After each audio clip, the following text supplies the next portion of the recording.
Bonjour à toutes et à tous, ravi de vous retrouver sur le plateau de Smart Food, votre rendez-vous quotidien qui s'intéresse à l'alimentation sous toutes ses formes.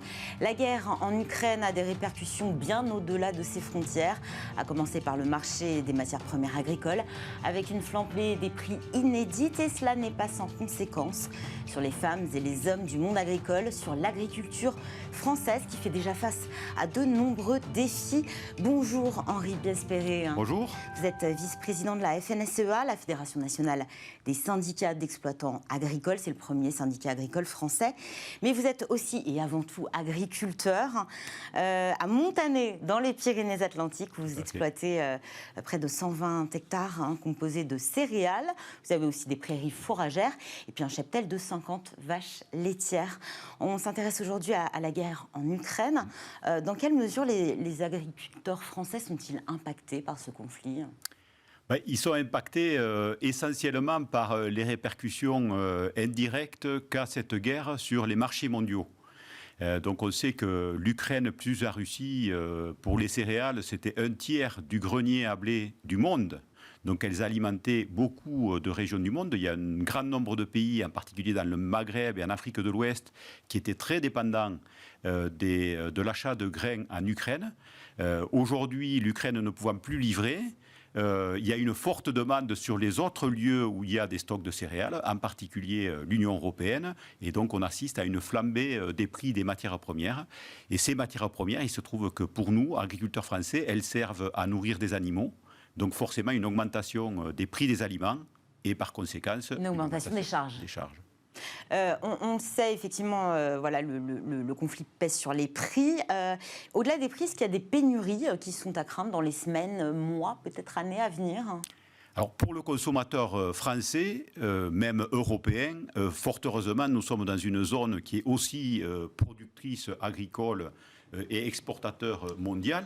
Donc pour ce qui est de la consommation domestique, il n'y a pas de pénurie particulière à attendre sur les principales denrées qui constituent notre alimentation. On entend parler beaucoup de pénurie et de raréfaction de l'huile de tournesol, puisque l'Ukraine était un pays fortement producteur de tournesol, transformateur de tournesol en huile, et il exportait 70% vers l'Union européenne. Et en France, c'est à peu près 1 litre d'huile de tournesol sur 2 qui venait d'Ukraine. Donc forcément, pour l'huile de tournesol, il y a une difficulté. Mais on peut la substituer par d'autres huiles. Et les agriculteurs français produisant par exemple du colza, c'est aussi un produit, une graine avec laquelle on fait de l'huile. Donc il y aura des substitutions, y compris pour la cuisson de nos matières. On a parlé aussi un temps de la farine de blé et plus récemment de la moutarde. Est-ce que là, il y a des tensions Oui, les gens ont fortes. découvert que la moutarde qu'on appelait de Dijon... ne venait pas de Dijon. Si, la moutarde vient de Dijon, mais les graines de moutarde viennent d'un peu partout dans le monde et assez grandement aussi des pays de l'Est. Donc, effectivement, là aussi, il y aura des soucis, mais... Bon, voilà, c'est pour ça que je parlais des produits essentiels de notre alimentation, quoi. Je pense que si on ne met pas de moutarde pour manger on peut potentiellement de viande, passer, on peut y mettre... Voilà. On change la recette de la vinaigrette. On parlait de hausse des prix. Effectivement, la hausse des prix se répercute pour le consommateur, mais aussi les agriculteurs avec une hausse des charges. Est-ce qu'il y a des agriculteurs qui sont mis aujourd'hui en grande difficulté ? On parle de mur des charges, d'ailleurs, parce que les matières premières, mais c'est aussi de l'énergie, le transport.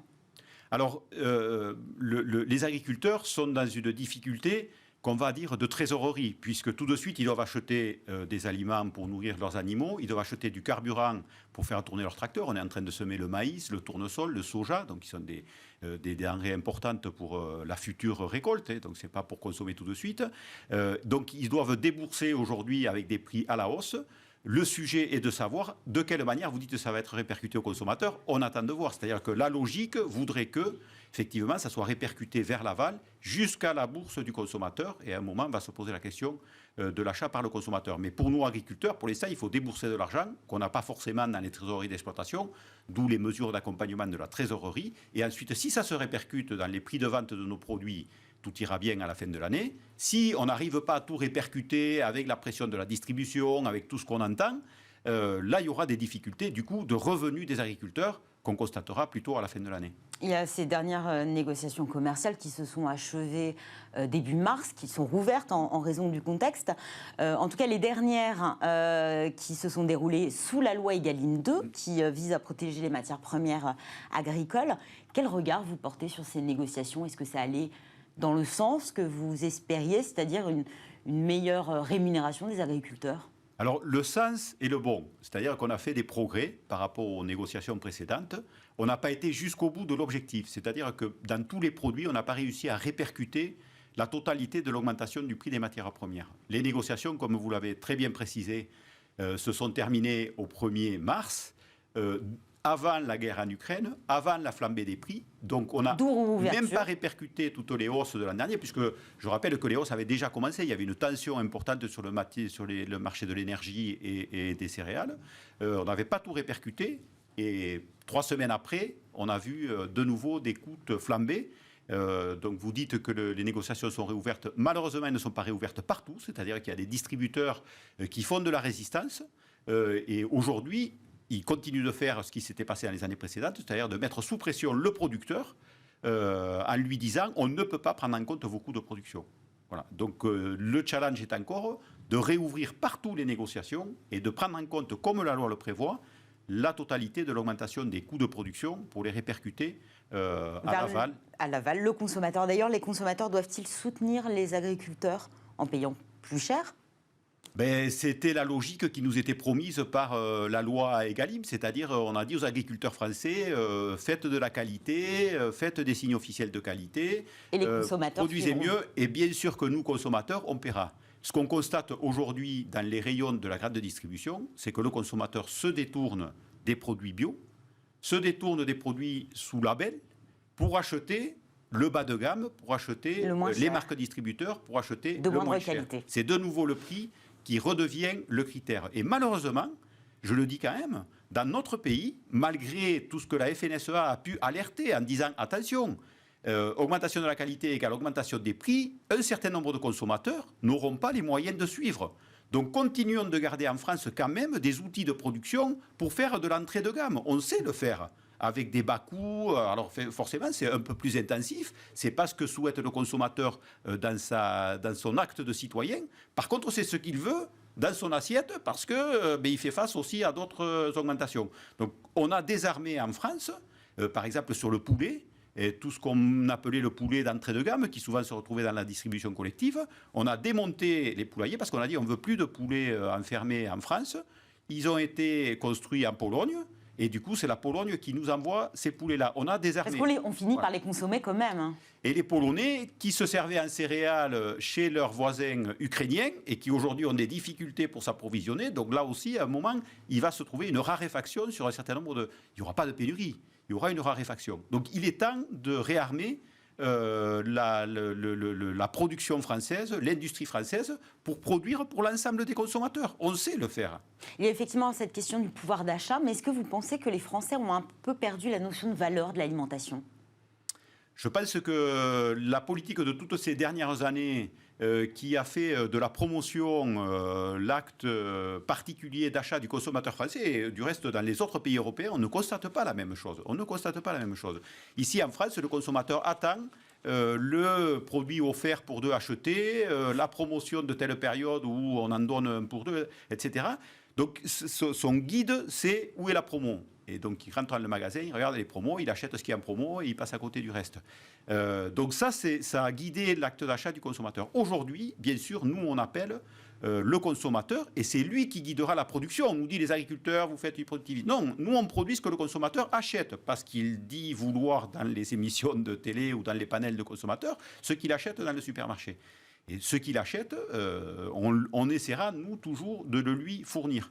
La FNSEA défend la mise en place d'un chèque alimentaire, 150 € mensuels en produits agricoles français, mesure à destination des 5 à 8 millions de personnes en situation de précarité. Déjà, quelles seraient les modalités, quels produits ciblés et quels enjeux derrière ce chèque alimentaire ? Alors la FNSEA avait pointé ce sujet-là dès le début des États généraux de l'alimentation lancés par le président Macron lors du début de son premier mandat. C'est-à-dire qu'il a été élu en mai. Dès le mois de septembre, il a lancé les États généraux de l'alimentation qui ont donné lieu à Egalim. Et on a dit la montée en gamme ne conviendra pas à tout le monde. Sachons accompagner ceux qui ont des faibles niveaux de revenus par un chèque alimentaire. Donc dans les réflexions des États généraux, il y avait déjà le sujet du chèque alimentaire. Il y avait plusieurs ONG et associations qui accompagnent ces personnes en situation précaire qui étaient autour de nous pour dire qu'il faut un chèque alimentaire. Bon, on n'a pas été entendu. On en a fortement parlé encore l'an dernier au moment de la loi Egalim et de la loi climat et résilience. On a dit mettons-le en place tout de suite. On n'a pas été écouté. Donc aujourd'hui, vite, on dit la situation est intenable. Il faut mettre en place le chèque alimentaire. C'est heureux. Nous, ce qu'on souhaite à la FNSEA, c'est qu'avec ce chèque alimentaire, on ne le laisse pas sans encadrement et que les gens, finalement, continuent d'aller acheter des produits qui arrivent de l'extérieur et donc qui ne sont pas produits aux normes françaises. Donc on dit, tant qu'à faire un chèque alimentaire, faisons en sorte que ça bénéficie à la production française et que ça accompagne les efforts des producteurs français. Donc on mette un peu un cahier des charges d'encadrement et qu'on dirige ce chèque alimentaire vers les produits certes de première nécessité, mais vers les produits alimentaires produits sur le sol français si possible. Alors c'est un peu touchy avec la réglementation européenne et la direction de la concurrence, mais on doit pouvoir trouver, on a vu les États-Unis qui avaient très bien réussi avec leurs food stamps. Si vous achetez un produit importé, vous en avez un. Si vous achetez un produit américain, vous en avez deux. Donc on peut très bien dire, si vous prenez ces types de produits de qualité, on vous donne un bonus, c'est-à-dire vous en aurez un peu plus que si vous prenez l'autre produit. Et je pense qu'il faut éviter là aussi de tomber dans l'idéologie et de dire du coup, on va dire aux gens, avec ça vous allez acheter que du bio ou que du très haut de gamme. Parce que là aussi, ça ne correspondra pas forcément à ce que souhaite le consommateur qui dit, moi, avec mon chèque, j'en veux quand même le maximum pour nourrir toute la famille. Et donc, je dois pouvoir choisir dans une gamme de produits, mais pas forcément dans le très haut de gamme. Avant de nous quitter, Henri Bies-Perret, pour limiter ces importations, parce qu'effectivement, il y a la crise sanitaire, mais il y a aussi cette guerre en Ukraine qui a mis de nouveau sur la table la question de la souveraineté alimentaire. Limiter importation, renforcer la sécurité alimentaire, tout en répondant au risque de pénurie d'autres régions du monde. Est-ce que l'agriculture française doit produire plus ? L'agriculture française doit se donner les moyens de produire plus. Alors pas à n'importe quelle condition. On a bien compris que c'est dans le respect effectivement du sol, dans le respect il y a des engagements des volumes d'eau à utiliser. Il y a des engagements de transition écologique. Il y a un dernier sujet d'actualité qui est quand même celui de la sécheresse, qui va en rajouter une couche. C'est-à-dire qu'on va encore plus regretter de ne pas avoir fait de stock de réserves suffisantes pour pallier à ce qu'amène le changement climatique, quoi. Et cette année, on va constater. Donc l'an dernier, c'était une forte grêle et gelée. Cette année, ça va être une sécheresse qui va encore appuyer sur les volumes de production mondiaux. Alors, on n'en est pas là. Il y a une période un peu sèche. S'il pleut dans 15 jours, la situation s'améliorera. Si ça continue de faire sec maintenant jusqu'au 15 juin, il y aura un impact sur le rendement. Et donc, il faudra être vigilant sur les disponibilités et les volumes de marchandises. Merci beaucoup, Henri Bies-Perret. Je rappelle que vous êtes vice-président de la FNSEA. Merci à vous. C'est la fin de cette émission. Merci à tous de nous avoir suivis. Merci à toute l'équipe qui m'a accompagnée aujourd'hui. Rendez-vous demain pour un nouveau numéro de Smart Food. Excellente journée à tous sur Bismart.